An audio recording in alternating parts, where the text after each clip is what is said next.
Assalamualaikum warahmatullahi wabarakatuh.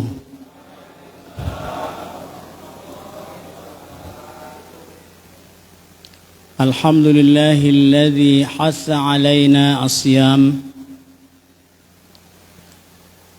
wa anzala fi syahri ramadhana kutubul anbiya wal mursalin wa anzala fihi al-Qur'anul Karim wa ja'ala syahra ramadhana syahran mubarakan.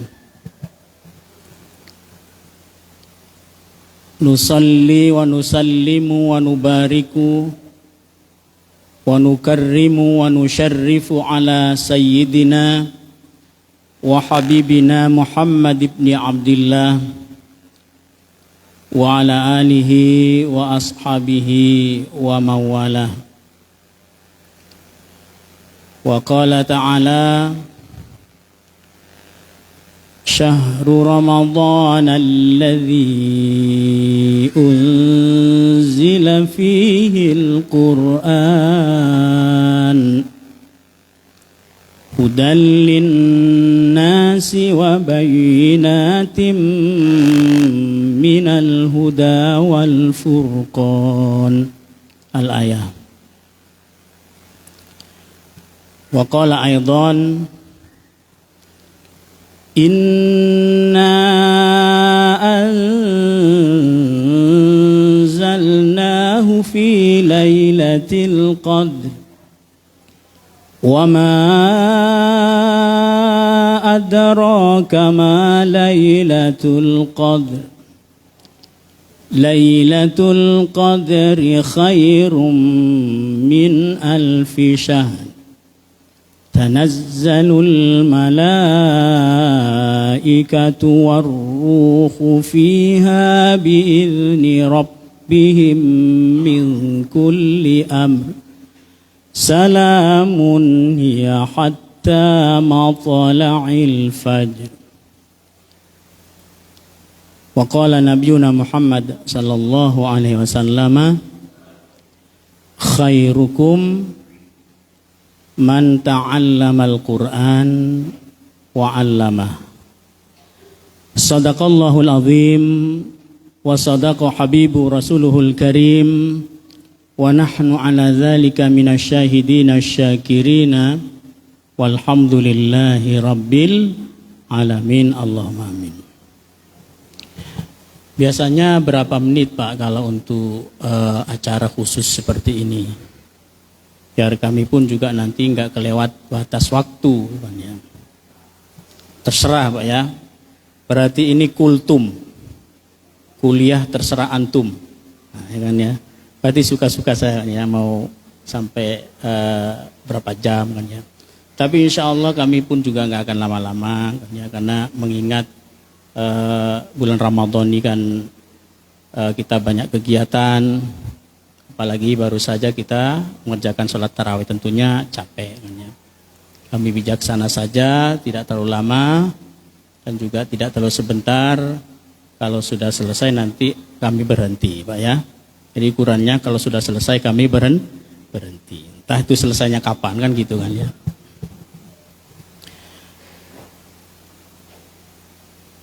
Yang saya muliakan para alim, para ulama, asatidz wa asatidzah wal ustadzat, wabil khusus akhina au abunal kiram al muhtaram imam masjid kita. Mudah-mudahan beliau selalu diberikan kesehatan oleh Allah Subhanahu wa taala agar terus bisa memimpin sholat jamaahnya di masjid tercinta ini. Dan yang saya hormati segenap pengurus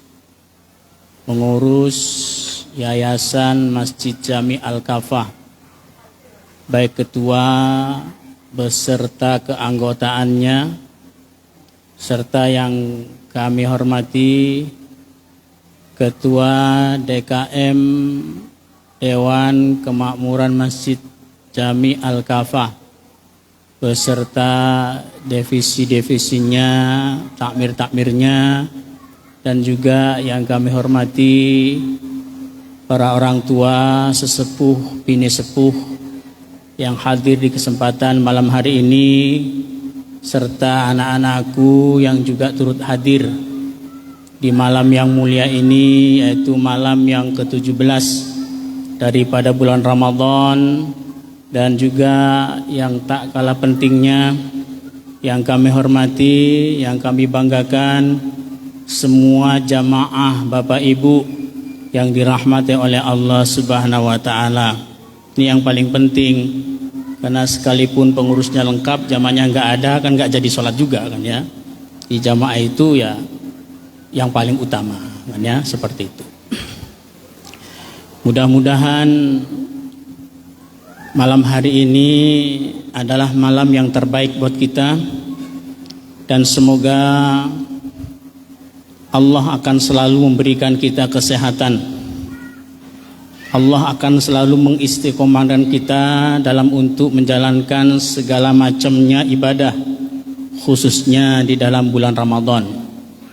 Semoga Allah ampunkan segala dosa-dosa kita, Allah sehatkan badan kita, serta Allah panjangkan umur kita, dan juga Allah mudahkan segala urusan kita, serta Allah cukupkan dari segala kebutuhannya, dan Allah hidupkan kita dengan keluarga, dengan kehidupan yang bahagia dunia sampai akhirat. Amin ya rabbal alamin.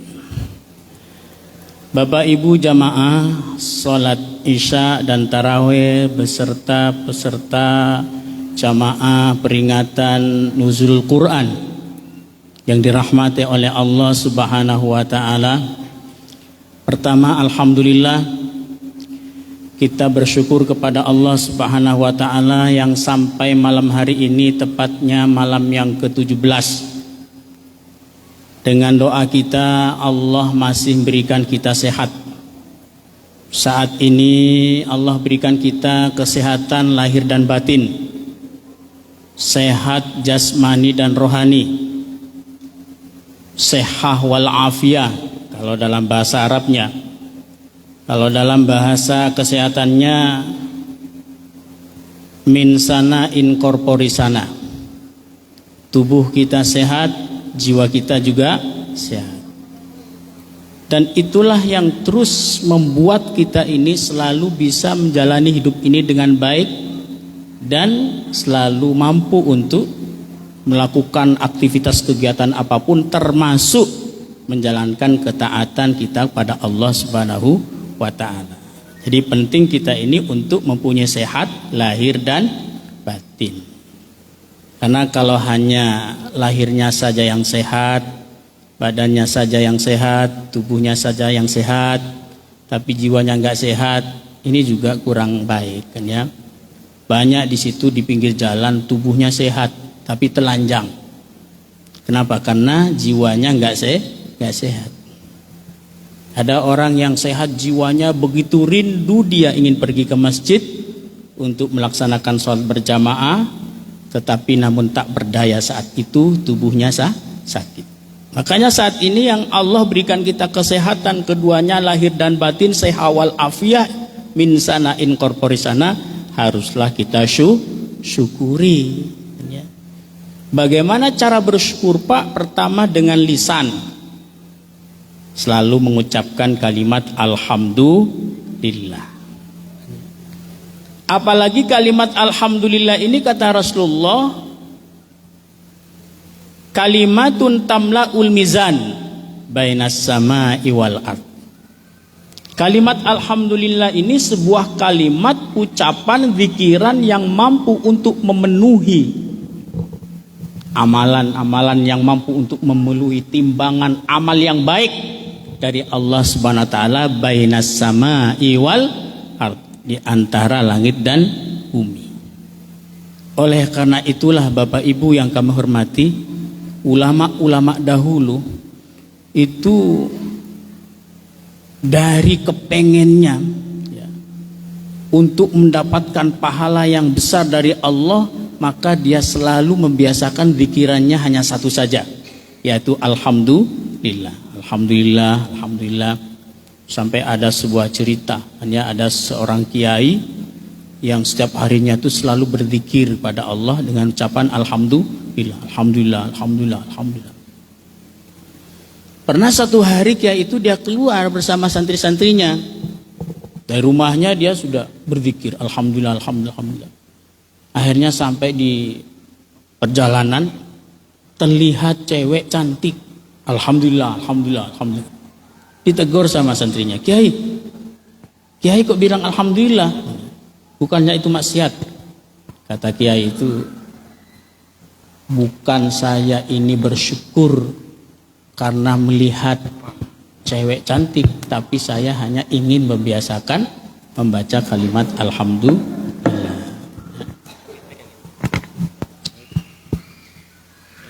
Cek satu dua.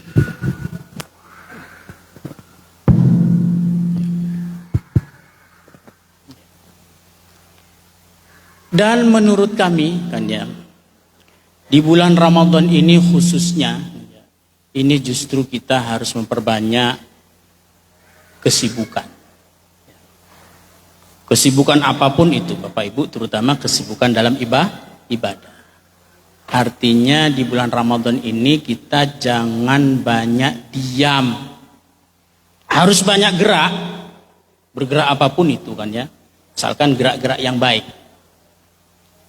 Karena terkadang yang banyak diam itulah justru yang dapat membatalkan puasa. Jadi kita Bapak Ibu kalau terlalu banyak diam di bulan Ramadan khususnya, ini dapat membatalkan puasa.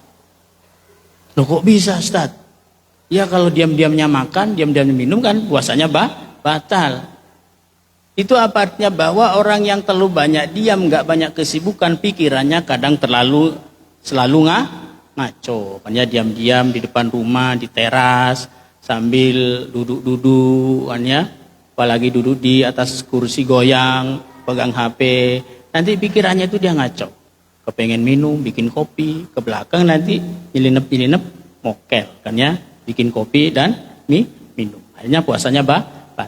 Makanya biar pikiran ini nggak ngaco, maka banyaklah kita kegiatan-kegiatan, terutama kegiatan keagamaan, kegiatan ibadah. Ya, karena nilai ibadah di dalam bulan Ramadan ini berlipat-lipat pahalanya yang akan Allah berikan. Bapak Ibu jamaah sholat Isya dan Tarawih beserta jamaah peringatan nuzul Quran yang dirahmati oleh Allah Subhanahu wa Ta'ala. Malam hari ini insya Allah kita menjadi orang yang sangat dicintai oleh Allah Subhanahu wa Ta'ala. Karena kita sudah berada di tempat yang paling disukai, dicintai oleh Allah. Kata Rasulullah, ahabbul bilad ilallahi masajiduha wa abghadul bilad indallahi aswaquha. Tempat yang paling dicintai, disukai oleh Allah itu masjid-masjidnya. Jadi agar kita ini menjadi orang dan hamba Allah yang selalu disukai, dicintai oleh Allah, maka seringlah kita berada di dalam masjid. Alhamdulillah malam hari ini begitu ramai. Kami juga sempat kaget kan ya jamaahnya, padahal sudah memasuki hari yang atau malam yang ke-17. Ini belum mengalami kemajuan, ya kan ya. Di masjid lain itu sudah semakin ke depan, bulan Ramadannya semakin tua, semakin mengalami kemajuan. Shopnya makin maju. Mudah-mudahan sampai akhir bulan Ramadan nanti itu tidak mengalami kemajuan, tapi mengalami peningkatan. Semakin banyak jamaahnya. Apalagi di akhir-akhir bulan Ramadan ini ada satu malam yang begitu mulia dan barokah, yaitu malam Lailatul Qadar. Apalagi Bapak Ibu jamaah yang dirahmati oleh Allah Subhanahu wa taala, malam hari ini kita mengadakan peringatan nuzulul Quran. Kira-kira apa artinya nuzulul Quran? Bapak Ibu, arti nuzulul Quran itu apa? Kan kita harus tahu dulu artinya kan ya. Sebelum kita mau sholat, harus tahu dulu artinya sholat, apa itu sholat kan ya. Agar kita bisa mengerjakan sholat dengan baik. Nuzulul Quran ini, nuzul, ya kami akan rinci dari sisi lafadznya. Kan ya. Nuzul ini berasal dari kata nazala. Ya, kata dasarnya, kata kerja itu nazala. Nazala artinya turun. Nazala yanzilu. Seharusnya nazlul Quran. Turunlah Al-Quran. Tetapi di situ kata nuzul ini termasuk bagian lafadz yang menurut ilmu balaghah ziyadatul mabna tadullu ala ziyadatil makna. Penambahan struktur bangunan bentuk kosakata ini menjadi dalil dasar ya untuk penambahan kesempurnaan arti. Nuzul ini kan kalau secara hitungan bentuk hurufnya ada 4 ya kan ya. Seharusnya 3 karena berasal dari kosakata nazala. Hurufnya 3, nun, za, lam. 3 kan ya. Setiap kata kerja yang bentuknya 3, bentuk ketiganya itu juga harus 3. Bentuk ketiganya itu namanya masdarnya. Ini harus 3. Tapi kalau seandainya di situ mengalami perubahan berarti ada tujuan khusus. Kayak nuzul. Nuzul ini 4. Nun, za, waw, lam. Nuzul. Seharusnya yang paling cocok ini kan ya. Dalam untuk kita menyebut peringatan nuzul Quran, ini bukan nuzul. Tapi inzalul Quran. Karena di dalam Al-Quran itu kan ya, yang menjadi dalil-dalil dasar akan adanya turunnya Al-Quran itu semuanya ayat-ayat Allah menggunakan kata kalau tidak anzala, nazzala. Inna anzalnahu fi lailim, dalam surat Ad-Dukhan kan ya. Sungguhnya aku ini turunkan Al-Quran di malam yang penuh dengan berkah. Atau menggunakan kata nazala. Kata Allah dalam Quran, nazzalnahu, nahnu nazzalna dzikra wa nahnu lahu lahafidun. Saya yang menurunkan az-dzikra Al-Quran dan saya juga yang menjaganya. Di situ pakai Allah menggunakan kata nazala. Tetapi justru oleh para ulama kan ya, dalam untuk peringatan nuzul Quran ini menggunakan kata nuzul.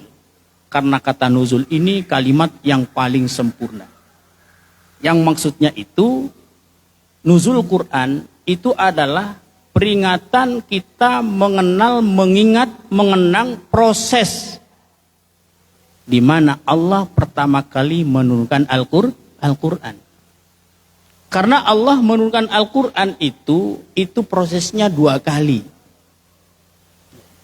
Pertama, Allah turunkan dari Lauh Mahfud yang dibawa oleh malaikat Jibril ke Sama'ud dunia, yang disebut sebagai Baitul Izzah, yaitu rumah kemuliaan. Langit yang terdekat dengan bumi. Ketika Allah itu bercerita menyampaikan tentang penurunan Al-Quran dari Lauh Mahfud ke Sama'ud dunia, di situ Allah menggunakan kata inna anzal. Sehingga ditafsiri oleh para ulama bahwa penurunan Al-Quran saat itu jumlatan wahidah, yaitu 1 kali turun. Namun di saat Allah bercerita penurunan Al-Quran dari Sama'ud dunia yang disampaikan oleh malaikat Jibril kepada Rasulullah SAW saat itu sebagai wahyunya, maka Allah menggunakan kata nazzalna. Ya, kami turunkan. Karena Al-Quran saat itu diturunkan tadrijan wahidan ba'da wahid. Berangsur. Satu persatu, ayat per ayat, surat per surat. Yang Al-Quran itu jumlah juznya 30 juz dan suratnya 114 surat serta terdiri dari 6.666 ayat. Ini terproses penurunannya. Terproses penurunannya itu dari sama'id dunya, bukan dari loh mahfud. Kalau yang dari loh mahfud itu dia diturunkan secara langsung. Jumlatan wahidah, sudah berbentuk mushaf sebenarnya. Dan sudah ada nama masing-masing. Surat Al-Fatihah, Al-Baqarah, Ali Imran, An-Nisa, Al-Ma'idah, dan seterusnya. Tetapi ketika malaikat Jibril menurunkan wahyu itu, Al-Quran kepada Rasulullah, yang dimulai dari surat Al-Alaq, ini berangsur-berangsur sampai selama 23 tahun. Sebagian diturunkan di kota Mekah dan sebagian diturunkan di kota Madinah. Apa Pak dasarnya, dalilnya akan nuzulul Quran?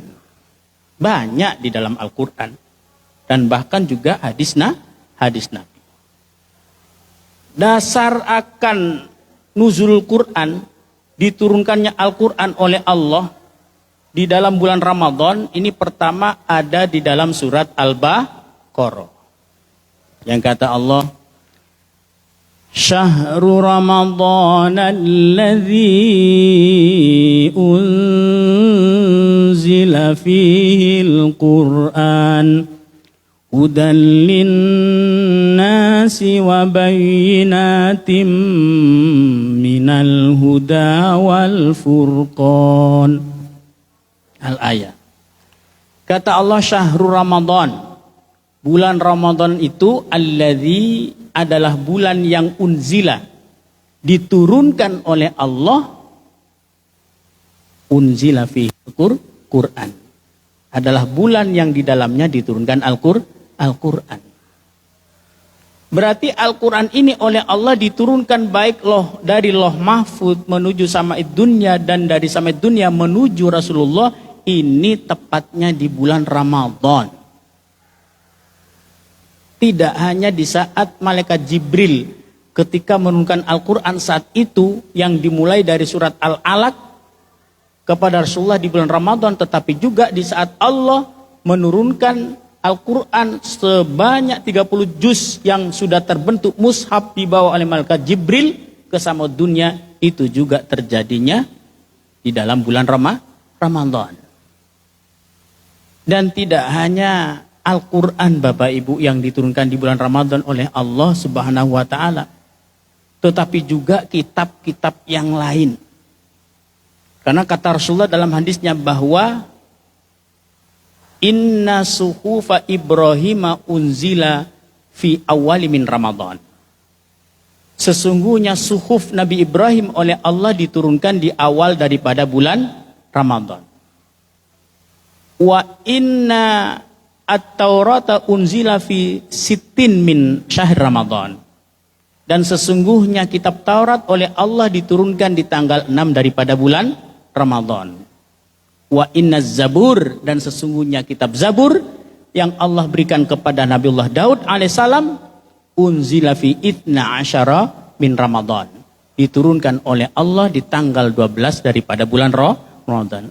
Wal Furqan, wal Quran, dan Al-Quran atau Al-Furqan ini unzila fi sab'ata asyara min Ramadan, diturunkan di tanggal 17 bulan Ramadan. Jadi peringatan nuzul Quran ini kuat dalilnya. Dan ulama sepakat bahwa Al-Quran diturunkan di dalam bulan Ramadan. Semua ulama sepakat, tak ada yang berselisih di dalamnya.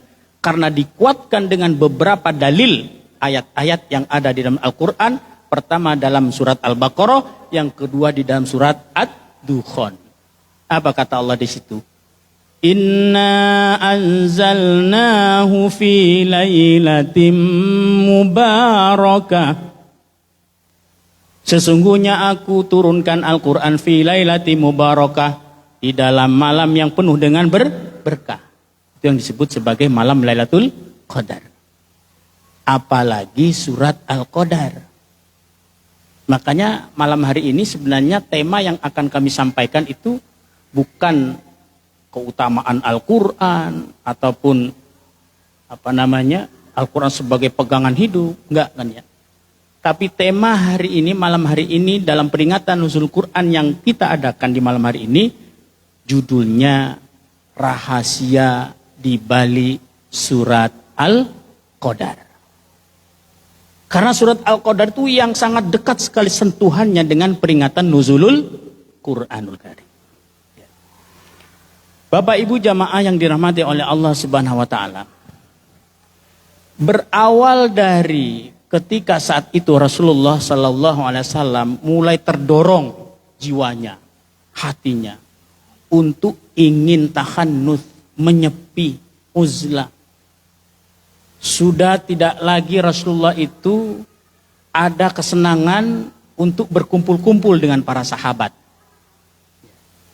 Sudah tidak lagi Rasulullah saat itu ada kebahagiaan untuk selalu bersama-sama ngobrol bareng seperti kita saat ini dengan para sahabat.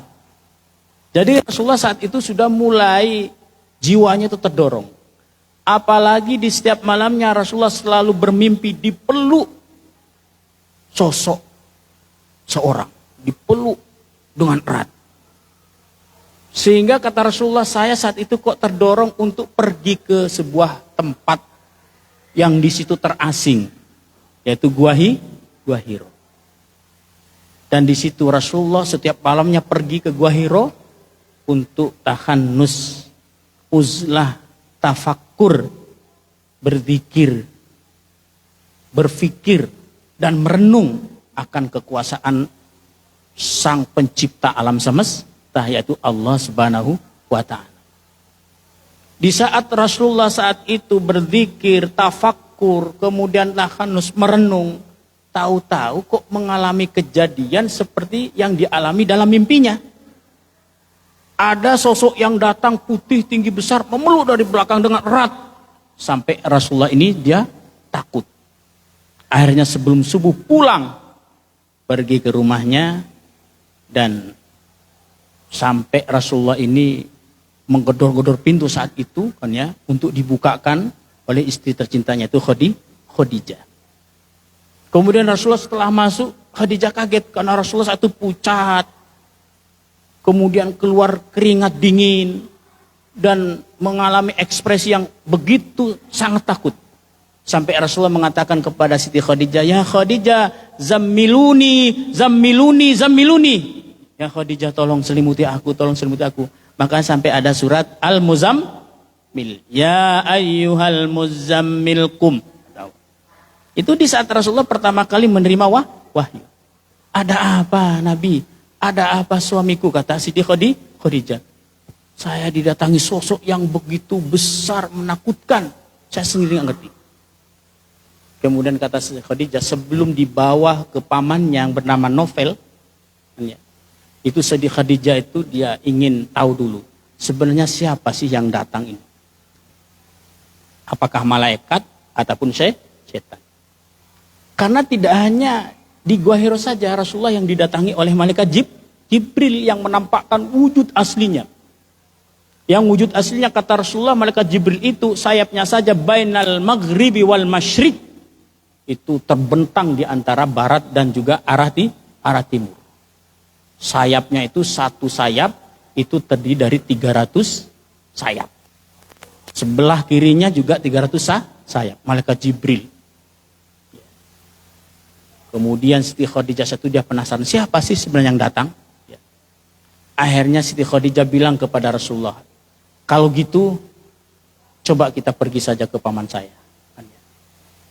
Di sana paman saya itu dia orang ngerti. Akhirnya dibawa ke sana.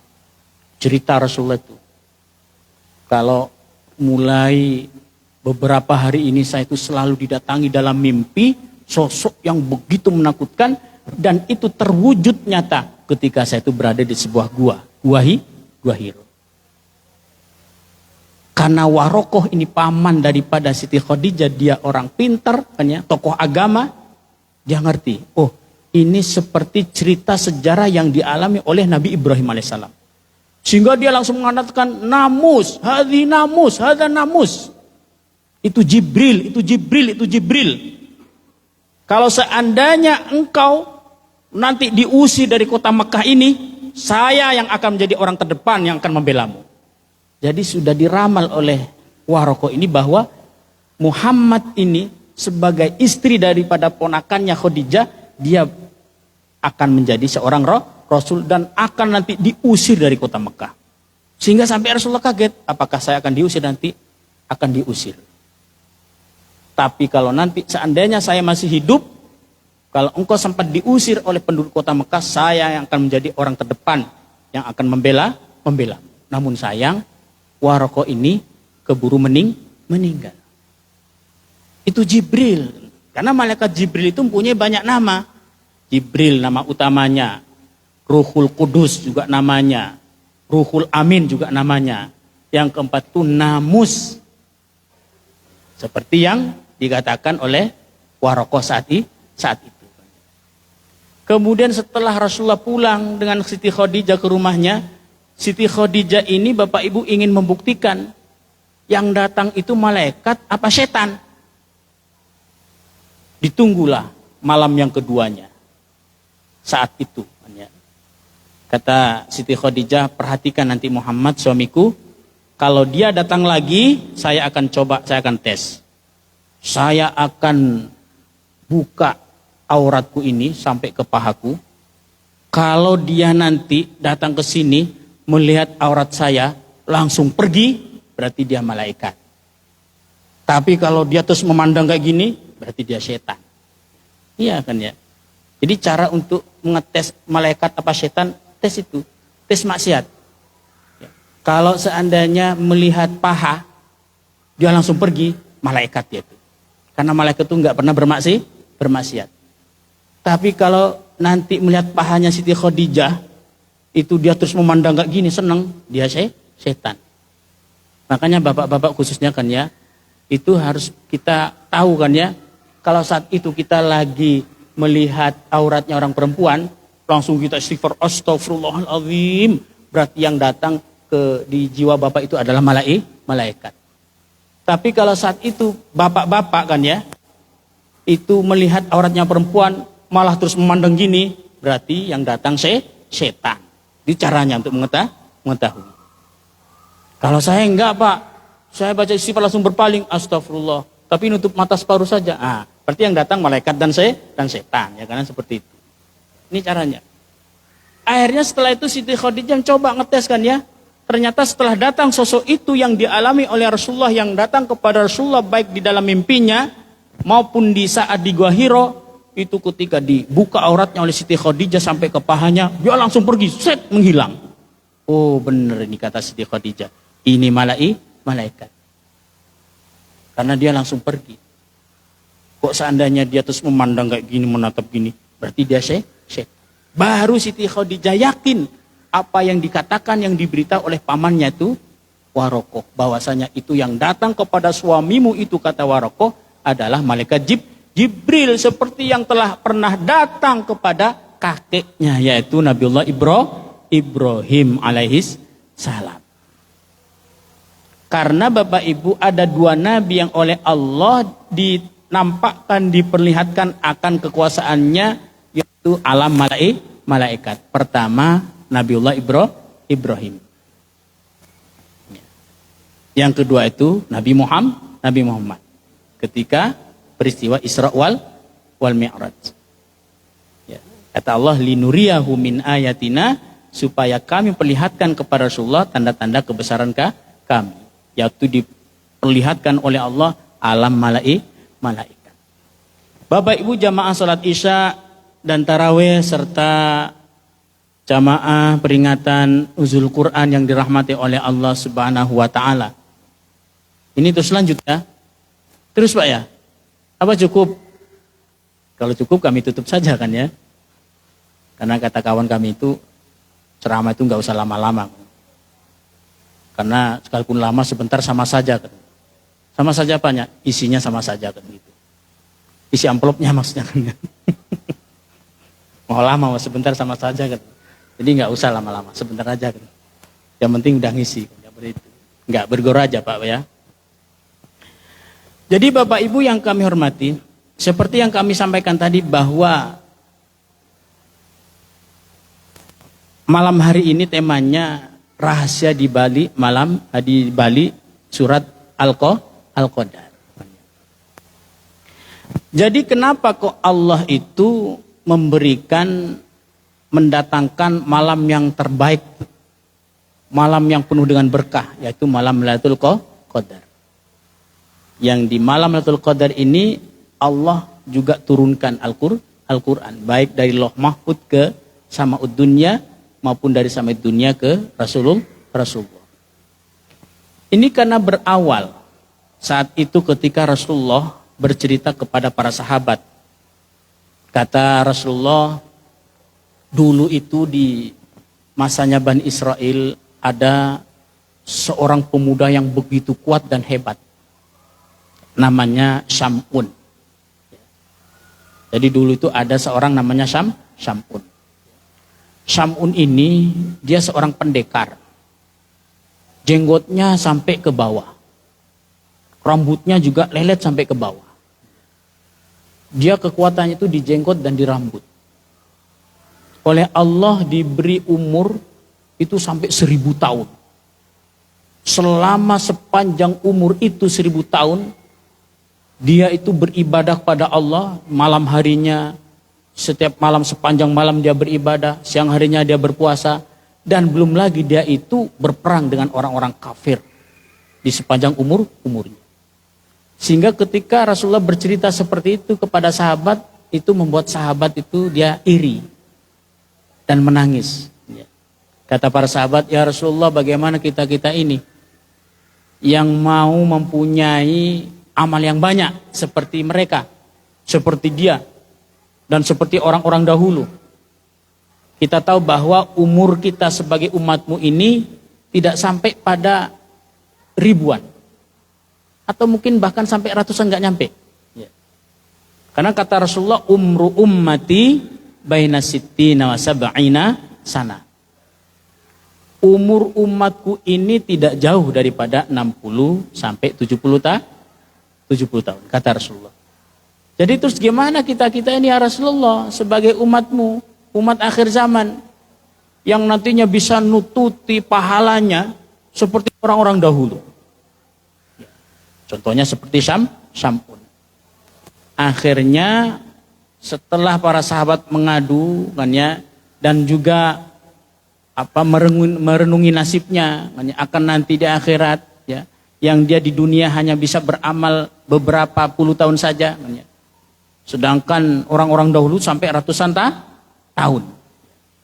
Kemudian Allah turunkan surat Al-Qadar yang kata Allah, Inna anzalnahu fi lailatul qadr. Sampaikan Muhammad kepada umatmu, kepada para sahabatmu, jangan khawatir. Sekalipun kalian sahabat-sahabat Rasulullah dan kita sebagai umat Islam, umat Rasulullah SAW, ini umurnya oleh Allah hanya dibatasi di antara 60 dan 70, tetapi nanti secara amal, secara pahala justru akan mengejar, melebihi daripada umat-umat dahulu. Dengan Allah menurunkan satu malam setiap tahunnya, malam yang terbaik. Yang kata Allah, Inna anzalna, sesungguhnya kami turunkan Al-Quran Lailatul Qadr. Inna anzalnahu fi Lailatul Qadr. Sesungguhnya kami ini turunkan Al-Quran, kata Allah Subhanahu wa taala, di malam Lailatul Qadar. Apa sih sebenarnya yang dimaksud dengan malam Lailatul Qadar? Kata para ulama, Lailatul Qadar ini adalah sebuah malam yang di situ Allah mentakdirkan, memutuskan semua perkara. Karena yang dimaksud Al-Qadar ini takdirul umur wal arzak wal ahkam, yaitu keputusan segala urusan apapun yang ada di dalam kehidupan dunia kita ini, dan juga keputusan rizki serta hukum-hukum yang ada. Makanya menurut para ulama bahwa takdir manusia ini itu ada dua. Dua kali Allah putuskan, Allah berikan takdir. Pertama di saat kita ini berada di dalam kandungan, umur 4 bulan. Yang kata Rasulullah, sesungguhnya kalian ini dikumpulkan di dalam rahim ibu kalian, ini 40 hari pertama berupa nutfah. 40 hari kedua berupa alaqah. 40 hari ketiga berupa mudghah. 40 hari berarti 3 kali. Dalam 1 bulan 30 hari. Sisihkan 10 hari dari 40 hari pertama. Sisihkan 10 hari dari 40 hari kedua. Sisihkan 10 hari dari 40 hari ketiga. Maka canggaplah 30 hari. Ditambahkan ke 30 hari yang ketiga ini. Lamanya 4 bulan. Selama 4 bulan di dalam kandungan semua bayi ini baru oleh Allah ditiupkan ruh. Dan tidak hanya ditiupkan ruh, tetapi Allah takdirkan di dalamnya 4 perkara. Umurnya, rizkinya, kemudian nasibnya, dan juga huwa sa'idun am syaqiyun. Dia menjadi orang bahagia atau orang celaka. Ini takdir yang Allah tentukan. Kemudian kata para ulama, selain takdir yang Allah tentukan kepada manusia di dalam perutnya sebagai perjalanan hidupnya, Allah memberikan takdir yang baru, yaitu di malam Lailatul Qadar. Karena Lailatul Qadar itu artinya takdirul umur, yaitu memutuskan segala urusan. Kok saat itu kita diputuskan oleh Allah menjadi orang miskin, kemudian kita berdoa di dalam bulan Ramadan, tepatnya malam Qadar, kita minta kaya pada Allah, maka Allah hapus takdirnya miskin, kemudian Allah gantikan menjadi orang kaya. Apakah takdir itu bisa dirubah, Pak? Bisa. Ya. Di masanya Nabi Musa, itu dulu ada seorang ibu. Dia datang kepada Nabi Musa. Kata ibu itu, Musa, saya ini sudah hampir 20 tahun menikah, tapi belum dikaruniai anak oleh Allah. Tolong dong doakan kepada Allah agar saya punya anak. Baik, kata Nabi Musa.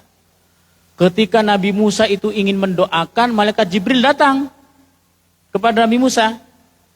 Kata malaikat Jibril, Musa sampaikan kepadanya takdirnya, catatannya di Lauh Mahfud ibu itu, dia nggak punya anak. Ngapain minta doa kepadamu? Akhirnya dengan berat hati Nabi Musa menyampaikan, Bu, mohon maaf saja ya, baru saja malaikat Jibril datang kepada saya, takdirnya ibu di Lauh Mahfud tidak punya anak. Akhirnya ibu itu pulang. Ya udahlah kalau gitu Musa, saya pulang aja.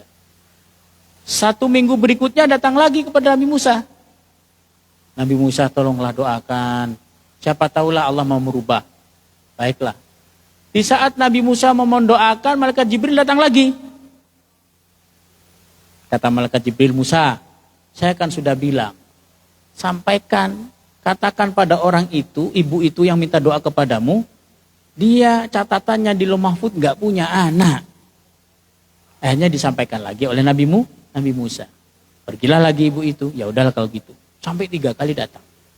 Setelah 3 kali datang, udah Nabi Musa, kalau memang seperti takdirku, udah, saya mulai hari ini gak akan pernah datang lagi ke kamu. Hanya pulang. Dapat setahun berikutnya, Nabi Musa lagi jalan-jalan, kok terlihat ibu-ibu yang sedang gendong anak. Dia penasaran, ini siapa? Kok kayak, saya perhatikan, dia kayak ibu dulu yang datang ke rumah. Itu minta doa. Agar didoakan supaya dia punya anak. Tapi kan takdirnya itu, di Lauh Mahfud dia gak punya anak. Sekarang kok gendong anak? Karena Nabi Musa penasaran, datangi. Ternyata benar kan ya? Ibu yang datang kemarin setahun yang lalu ya? Iya, yang minta doa untuk didoakan untuk punya anak, iya. Kan sudah saya bilang, catatan ibu di Lauh Mahfud itu tidak punya anak. Sekarang kok punya anak? Anaknya orang bu ya? Anak tetangganya ya? Enggak, Musa ini anak saya. Loh kok punya anak? Iya. Semenjak itu saya berniat tidak mau datang lagi kepada kamu dan saya terus memohon kepada Allah, berdoa. Ya, akhirnya Allah pun juga merubah takdir. Jadi sehingga menurut para ulama tak ada takdir yang tidak bisa dirubah. Semuanya bisa dirubah. Ya, karena itu kekuasaan Allah. Bagaimana Pak cara untuk merubah takdir? Pertama dengan doa. Yang kedua itu dengan usaha. Apalagi doanya di malam berubahnya takdir. Yaitu malam Lailatul Qadar. Karena Al-Qadar itu sendiri menurut para ulama ay takdirul umur, keputusan segala perkara. Wa ma adraka ma Lailatul Qadar. Tahukah engkau Muhammad, kata Allah, apa yang dimaksud dengan malam Lailatul Qadar? Lailatul Qadri khairum min alfi syahr. Lailatul Qadar itu adalah khairun, lebih baik daripada 1000 bulan. Atau setara dengan 83 tahun. Tidak hanya malam Lailatul Qadar ini Allah jadikan malam yang terbaik di antara malam-malam yang lain. Tetapi juga di malam Lailatul Qadar kata Allah, tanazzalul malaikatu warruhu fiha biizni rabbihim min kulli Maka saat itu malaikat semuanya turun semua. Itu aslinya itu tatanazzalul malaikah. Kalau secara bentuk lafaz. Cuman dibuang taknya menjadi tanazzalul malaika.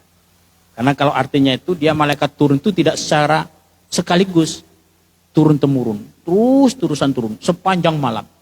Sampai akhirnya bumi ini, dunia ini dipenuhi oleh malaikat. Loh kenapa Pak kok malaikat itu turun semuanya dari langit ke muka bumi? Karena malaikat itu mau menebus kesalahannya. Memang malaikat Pak pernah berbuat salah? Pernah. Sekalipun malaikat kita kenal la ya'suna ma amarahum. Ya adalah makhluk yang tidak pernah durhaka, tidak pernah bermaksiat, tidak pernah berbuat dosa, tidak pernah berbuat salah. Tetapi malaikat itu pernah bersalah. Kapan itu? Di saat pertama kali Allah ingin menciptakan manusia.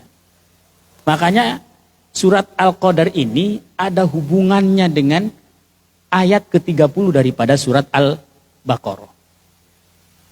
Kan antara surat ke surat, ayat ke ayat, itu kan saling menyempurnakan. Ya kan ya? Seperti itu. Makanya ayat per ayat itu ada fungsinya namanya litabyin, untuk menjelaskan ayat yang berikutnya. Ya. Kalau kita mempelajari ulumul Quran. Untuk litahkim. Karena di dalam Al-Quran itu ada namanya ayat yang nasikh wal mansukh. Ayat yang dinusakh. Diturunkan, dicabut lagi oleh Allah. Kan ya? Seperti yang Allah sampaikan dalam surat Al-Baqarah. Ma nansakh min ayatin aw nunsiha na'ti bi khairim minha aw mithliha. Kata Allah, apa yang aku hapus dari ayat yang sudah aku turunkan, aku ganti dengan ayat yang lain. Yang sama persis atau yang lebih baik. Makanya dalam Al-Quran itu ada namanya proses nasikh wal mansukhul ayat. Ada ayat yang sudah diturunkan, kemudian Allah cabut lagi. Bagaimana cara untuk mencabutnya?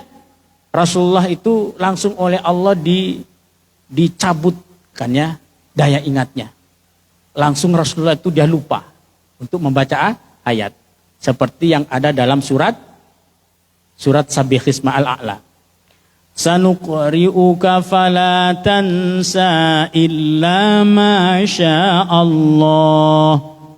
Aku akan membacakan kepadamu Muhammad, kata Allah, ayat-ayat Allah, fala tansa, kamu tidak akan pernah lupa selamanya. Illa ma Allah, kecuali yang Allah kehendaki. Jadi kalau ada ayat yang mau dinusah oleh Allah, tiba-tiba Rasulullah lupa. Apa ya ayatnya ya? Lupa. Ya, kemudian Allah gantikan dengan ayat yang baru. Atau ayat itu yang dinusah itu dia masih ada ayatnya, tetapi hukumnya sudah enggak dipakai. Seperti proses dalam pelarangan khamr. Dan Bapak Ibu yang kami hormati, seperti yang kami sampaikan tadi bahwa antara ayat ke ayat itu ada hubungannya. Bahkan nanti ayat ini bisa menyempurnakan ayat yang lain. Seperti dalam surat Al-Qadar, ya, itu hubungannya dengan ayat yang ke-30 daripada surat Al-Baqarah. Banyak dalam Al-Quran, contohnya surat di dalam ayat surat Al-Fatihah yang sering Bapak Ibu baca kan ya, yaitu kata Allah, Siratal ladzina an'amta alaihim, jalan orang-orang yang engkau berikan nikmat atas mereka. Kan nggak dijelaskan. Kira-kira Bapak Ibu tahu nggak siapa yang dimaksudkan oleh Allah? Orang-orang yang Allah telah berikan nikmat. Kan nggak ada penyebutannya kan ya, siapa mereka. Allah hanya mengatakan alladzina an'amta alaihim. Telah dijelaskan oleh Allah di dalam surat An-Nisa ayat yang ke-69. Yang kata Allah, "Wa may yuti'illaha war-rasul fa ulaika ma'al ladzina an'ama Allahu 'alaihim minan nabiyyin was-siddiqin wasyuhada'i was-salihin wa hasuna ulaika rafiqa." Itu penjelasan ayat daripada surat Al-Fatihah. Yang di dalam surat Al-Fatihah Allah hanya mengatakan an'amta alaihim. Ternyata orang-orang yang Allah berikan nikmat itu ada 4. Kata Allah, minan nabiyyin was-siddiqin wasyuhada'i was-sholihin. Para nabi, para siddiqin, para syuhada, para sholihin. Jadi dari ayat itu berarti isi daripada surat Al-Fatihah an'amta alaihim keempat golongan itu. Sama dengan isi daripada surat Al-Qadar. Ketika Allah mengatakan tanazzalul malaikatu warruhu fiha biizni rabbihim min kulli turunlah semua malaikat itu ke muka bumi yang dipimpin oleh malaikat Jibril. Loh, kenapa kok malaikat itu turun? Karena malaikat itu ingin menebus kesalahannya.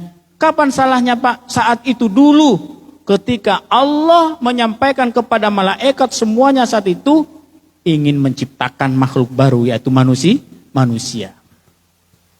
Yang kata Allah dalam Al-Quran surat Al-Baqarah ayat yang ke-30, wa idh qala rabbuka lil malaikati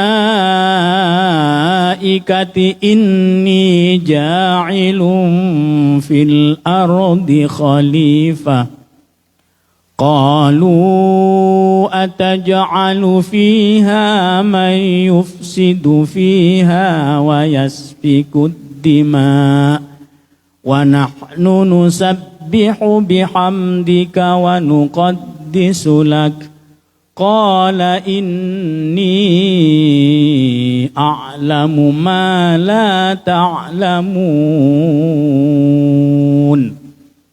Kata Allah, wa idh qala, dan ingatlah wahai Muhammad, idh ketika qala berkata Rabbuka Tuhanmu, berkata lil malaikati pada semua malaikat saat itu. Apa kata Allah? Inni ja'ilun, sesungguhnya aku ingin menjadikan fil ardi, di muka bumi ini khalifah. Gimana yo sekarang? Saya ingin menciptakan makhluk yang baru selain kalian semua, yaitu khalifah, manusia. Sempat ditentang oleh malaikat satu. Apa kata para malaikat? Qalu ataj'alu fiha man yufsidu fiha wa yasfiku dima. Mereka mengatakan para malaikat, duh ngapain ingin menciptakan makhluk baru, may yufsidu fiha wa yasfiku dima, yang dia itu hanyalah orang yang berbuat kerusakan di muka bumi, wa yufsidu dima, dan hanya menumpahkan darah. Ngapain Tuhan, ngapain Rob, gak usah repot-repot. Nanti dia tuh hanya ingin berbuat onar, berbuat kerusakan, berbuat gaduh di muka bumi, menumpahkan darah. Wa nahnu nusabbihu bihamdika wa nuqaddisu lak. Kami kan cukup sudah beribadah, memujimu, bertasbih, ya, sudah nurut, sudah taat. Apakah ini masih kurang kata malaikat. Kemudian kata Allah, qala inni a'lamu ma la ta'lamun. Saya ini lebih tahu daripada yang kalian tahu. Akhirnya setelah Allah menciptakan Nabi Adam dan kemudian Allah memberikan Nabi Adam itu segala macam ilmu yang kata Allah, wa 'allama Adamal asma'a kullaha thumma 'aradahum 'alal malaikati faqala anbi'uni bi asma'i haula'i in kuntum shadiqin. Dan Allah mengajarkan kepada Nabi Adam semua nama-nama. Kemudian Allah menampakkan kepada malaikat, malaikat, tolong ceritakan kepadaku apa yang diketahui oleh Nabi Adam. Kemudian malaikat menjawab, qalu subhanaka la ilma lana illa ma 'allamtana innaka antal alimul hakim. Mereka berkata dan menjawab mengatakan, subhanaka la ilma lana. Maha suci Engkau wahai Gusti, wahai Tuhan, wahai Allah, kami tidak mengetahui apapun kecuali illa ma 'allamtana, kecuali apa yang telah Engkau ajarkan kepada kami, seperti halnya yang Engkau ajarkan kepada Nabi Adam. Lah dari situlah malaikat merasa bersalah karena dia itu merasa sok tahu, sok pintar daripada Allah Subhanahu wa taala, sehingga berjanji saat itu akan selalu turun ke muka bumi untuk membagi bagian rahmat, yaitu di malam Lailatul Qadar. Sehingga malam Lailatul Qadar itu malaikat semuanya turun membagikan rahmat, datang ke rumah kita masing-masing, menggedor pintu. Karena kata Allah, tanazzalul malaikatu war-ruhu fiha bi'izni rabbihim min kulli amrin salam, ya hatta matla'il fajr, itu menyampaikan salam sampai terbit fajar. Yang diketuai oleh malaikat Jibril. Bapak Ibu jamaah sholat isya dan tarawih yang dirahmati oleh Allah SWT, apa sih sebenarnya hikmah pelajaran yang bisa kita ambil dari peristiwa akan nuzul Quran? Ya. Pertama, bagaimana cara kita ini untuk menjadikan diri kita cinta, lebih senang lagi untuk membaca Al-Quran. Apalagi di dalam bulan Ramadan. Yang kata Allah kepada Nabi Musa, Musa, inni a'taitu ala ummati Muhammadin nuraini. Musa, saya akan memberikan kepada umat Nabi Muhammad 2 cahaya. Kaila yadurra zulmataini, agar dia selamat dari 2 kegelapan. Wa qala Musa bertanya kepada Allah, man nurani ya Rabb, wa ma zulmatani ya Rabb. Apa 2 cahaya itu wahai Tuhanku, dan apa 2 kegelapan itu? Kemudian kata Allah, cahaya itu 2 cahaya itu adalah Al-Quran dan juga Ramadan. 2 kegelapan itu zulmatul qabri wa zulmatu yaumil qiyamah. Gelapnya alam kubur dan juga gelapnya hari kiamat. Jadi antara Al-Quran Bapak Ibu yang kami hormati dengan Ramadan itu seperti 2 sisi yang tidak bisa dipisahkan. Kalau kita berbicara tentang Ramadan, berarti kita juga berbicara tentang Al-Quran. Saat ini kita berada dalam bulan Ramadan, berarti kita juga harus lebih semangat lagi, senang lagi untuk cinta Al-Quran. Bagaimana cara untuk kita senang cinta pada Al-Quran? Pertama itu dengan cara kita memperbanyak baca Al-Quran. Yang kata Rasulullah dalam hadisnya, afdalul ibadati ala ummati siwas shalah qiraatul Quran. Seutama-utama ibadah atas umatku ini selain sholat adalah membaca Al-Quran. Dan Al-Quran itu banyak memberikan kebaikan, baik di dunia, terlebih-lebih sampai nanti di akhirat. Sudah jelas di akhirat, seperti hadis yang sering kita dengar, kan ya kata Rasulullah, iqra'ul Qur'ana, fa innahu ya'ti yaumal qiyamati syafi'an li ahli aw li sahibi. Kalian selalulah membaca Al-Quran, karena Al-Quran itu nanti bisa memberikan syafaat li ahli aw li sahibi, pada ahlinya dan juga sahibnya. Jangan sampai kita ini menjadi orang yang pernah diadukan oleh Rasulullah kepada Allah saat itu, seperti ayat yang ada dalam Al-Quran, kata Allah, wa qala ar-rasulu ya rabbi inna qaumi ittakhadhu hadzal qur'ana mahjura. Kata Allah, wa qala ar-rasulu, dan Rasul berkata, ya Rabbi, wahai Tuhanku, inna qaumi, sesungguhnya kaumku ini ittakhadhu, mereka telah menjadikan hadzal Quran, Al-Quran ini mahjuro, terabai. Jadi sudah pernah diadukan oleh Nabi 1000 tahun, 1500 tahun yang lalu. Bahwasanya kita sebagai umatnya ini akan mengabaikan Al-Quran. Kalau kita ingat-ingat Bapak Ibu, mohon maaf saja kan ya. Ini seberapa besar kecintaan kita terhadap Al-Quran. Atau sesering apa kita membaca Al-Quran. Al-Quran ini diturunkan oleh Allah, kata para ulama, innama uzal Qur'anul yu'malabih. Sesungguhnya hanyalah Al-Quran diturunkan oleh Allah itu untuk diamalkan. Oleh karena itu maka kita terhadap Al-Quran tuntutannya sebenarnya selalu baca. Kita pelajari, setelah pelajari akan artinya, kita renung artinya, maka baru kita tingkatkan. Yaitu untuk mengamalkan. Nah sekarang itu yang mau kita mengamalkannya dan atau mempelajarinya, sedangkan terkadang kita membacanya saja malas. Bagaimana mungkin kita ini untuk mendapatkan syafaat Al-Quran?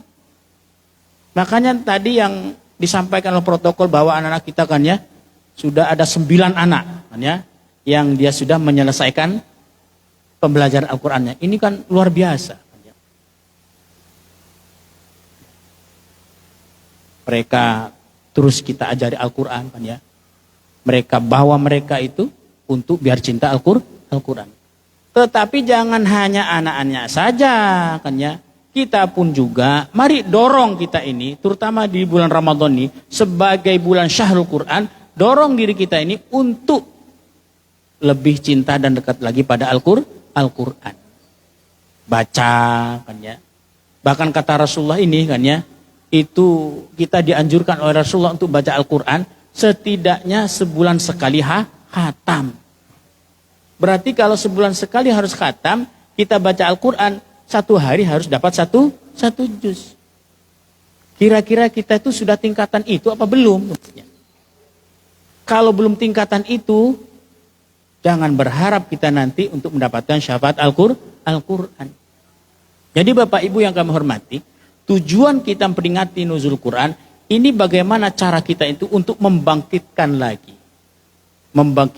lagi kecintaan kita, senangan kita untuk Al-Quran. Terutama kita itu senang untuk membaca. Baca kata Rasulullah. Sekalipun kita itu bacanya terpatah-patah. Ya, kata Rasulullah tuh orang baca Al-Quran itu modelnya ada 3.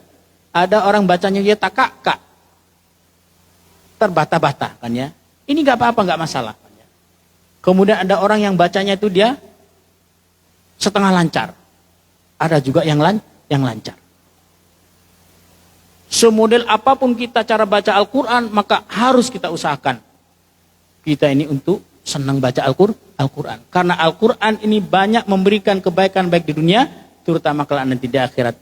Bahkan kata Rasulullah ketika bercerita satu kepada para sahabat, kata Rasulullah nanti ada orang-orang di akhirat di padang mahsyar ketika semuanya dikumpulkan, ini ada orang-orang yang oleh Allah dipanggil sebagai ya ahlallah, ya ahlallah, ya ahlallah. Wahai keluarga Allah. Sehingga saat itu sampai membuat para sahabat heran dan bertanya kepada Rasulullah, ya Rasulullah, hal indallahi ahlun, wahai Rasulullah, apakah Allah punya keluarga? Wa qala Nabi menjawab na'am, ya. Manhum ya Rasulullah? Siapa mereka itu ya Rasulullah? Kata Rasulullah, hum ahlul Quran, yaitu ahlinya Al-Quran. Jadi orang yang dia cinta dekat pada Al-Quran, maka nanti oleh Allah akan dimuliakan dan akan dipanggil dengan sebutan ahlullah, yaitu keluarga Allah Subhanahu wa ta'ala. Ya mudah-mudahan saja kan ya, kita yang hadir di malam hari ini khususnya, ini oleh Allah kan ya, hati kita ini, jiwa kita ini diberi kesemangatan, kecintaan lagi untuk cinta pada Al-Quran. Baik kita selalu membacanya, ataupun kita tingkatkan lagi untuk mau mempelajarinya. Setelah kita paham isinya, ngerti kandungannya, tahu maknanya kan ya, maka tinggal kita untuk mengamalkannya. Karena Al-Quran ini menjadi segala sumber keilmuan kita di dalam agama Islam dan juga menjadi sumber segala hukum. Kan ya, sehingga Al-Quran ini haruslah kita jadikan pegangan. Karena kata Rasulullah, taraktu fikum amraini, saya tinggalkan kalian 2 perkara.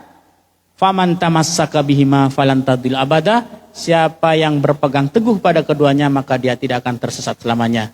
Huma Al-Qur'an wal hadis, keduanya Al-Qur'an dan al-hadis. Ya seperti itu. Wallahu a'lam bis-shawab. Ya mungkin sampai di sini saja untuk tausiah kita di malam hari ini dalam peringatan nuzul Quran. Semoga bermanfaat. Amin ya rabbal alamin. Doa apa ya? Bismillahirrahmanirrahim. Alhamdulillahirabbil alamin. Allahumma shalli ala sayyidina Muhammadin. Allahumma amin. Allahumma ja'al jam'ana hadza ya Allah jam'an marhuma wa tafarruqana min ba'di tafarruqan ma'suma. Allahumma la tada' lana dzamban fi majlisina hadza illa ghafarta wa la aiban illa satarta wa la umuran illa yassarta wa la hajatan min hawaijid dunya illa qadaitaha ya arhamar rahimin. Allahumma ighfir lana dzunubana wa liwalidayna warhamhuma kama rabbayana shaghira wa li jami'il muslimat wal minat al ahya'i minhum wal amwat. Allahumma ja'alna wa auladana wa dzurriyyatana min ahlil Qur'an. Allahumma ja'alil Qur'ana lana fid dunya qarina wa fil qabri munisa wa fil akhirati syafi'an wa 'alas sirati nuran wa huda wa fil jannati rafiqa. Rabbana zalamna anfusana wa illam taghfir lana tarhamna lanakunanna minal khasirin. Rabbana atina fid dunya hasanah wa fil akhirati hasanah wa qina adzabannar. Allahumma ya mujibad du'a istajib du'ana ya Allah biridhaka wastajib du'ana ya Allah biqudratika wa izzatika wastajib du'ana ya Allah bi syafaatil Qur'anil Karim wastajib du'ana ya Allah bi barakati hada syahri Ramadan al mubarak. Wastajib do'ani Allah bi syafaati Rasulillah sallallahu alaihi wasallam. Assalatu wassalamu alayka ya habibana ya syafi'ana ya rasulana qad daqat hilatuna adrikna ya Rasulullah. Rabbana atina fid dunya hasanah fil akhirati hasanah wa qina adzabannar. Wa sallallahu ala sayyidina Muhammadin wa ala alihi wa sahbihi wa baraka wasallam. Subhana rabbika rabbil izzati amma yasifun wa salamun alal mursalin walhamdulillahi rabbil alamin. Taqabbalallahu minkum. Bapak Ibu jamaah yang dirahmati oleh Allah SWT, maka berakhirlah acara kita di malam hari ini dan kami selaku penyampai atau penceramah pengisi tausiah di malam hari ini, maka kami mengucapkan terima kasih yang sebesar-besarnya atas segala perhatiannya dan mohon maaf atas segala khilaf dan kekurangannya. Hadanallahu wa iyyakum ajmain. Wassalamualaikum warahmatullahi wabarakatuh. Waalaikumsalam warahmatullahi wabarakatuh. Terima kasih Ustadz atas tausiah.